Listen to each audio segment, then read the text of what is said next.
উম্মত তো এক নেকি দিয়ে জান্নাতে যাবে, এক নেকি দিয়া। এই উম্মত তো জানে না এর সাথে দোস্তি কার, কার দোস্তি বললেই তো হুজুররা খালি আঙ্গুল উঠায়, কি করবো বলতেও পারি না। উম্মত তো জানে না যে দোস্তি কার সাথে।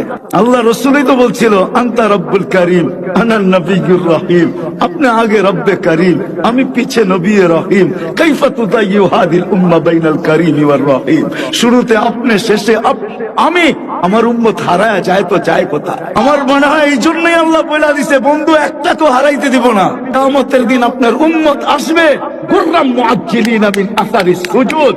যদি জীবনে উযু করা থাকে তো উযুর জায়গার থেকে নূর ফুটা বাহির হবে, নামাজ পড়া থাকে তো নামাজের জায়গার থেকে নূর ফুটা বাহির হবে। কারো উম্মতের বাহির হবে না, আপনারটা বাহির হবে, কারণ আপনার উম্মতকে আমি হারাইতে দিব না। যদি হারাই গেল তো বন্ধুত্বের পরিচয় কি হলো? মানুষ তো মেরাজ অনেক কারণে বলে, আমি অন্য কারণে বলি। আমার কাছে মেরাজের কারণ একটা না, ডজনের উপরে। আমি বলি মেরাজ এই জন্য হয়েছে যে আল্লাহ বন্ধুর সাথে কথা বলতে চাইছেন, তো বলছে বন্ধু যাদের সাথে কথা বলছি জমিনে রাইখা বলছি, কাউকে উপরে ডাইকা বলি নাই। আপনার সাথে যদি জমিনে রাইখা বলি তাহলে বন্ধুত্বের পরিচয় হবে না, সমান হয়ে যাবে। দুনিয়া বুঝবে না যে আপনার সাথে আমার বন্ধুত্ব কতটুকু। উঠা চলে আসেন, পাশে বসেন, তারপরে কথা বলবো। দুনিয়াকে আমি বুঝাইতে চাই আপনার আর আমার বন্ধুত্ব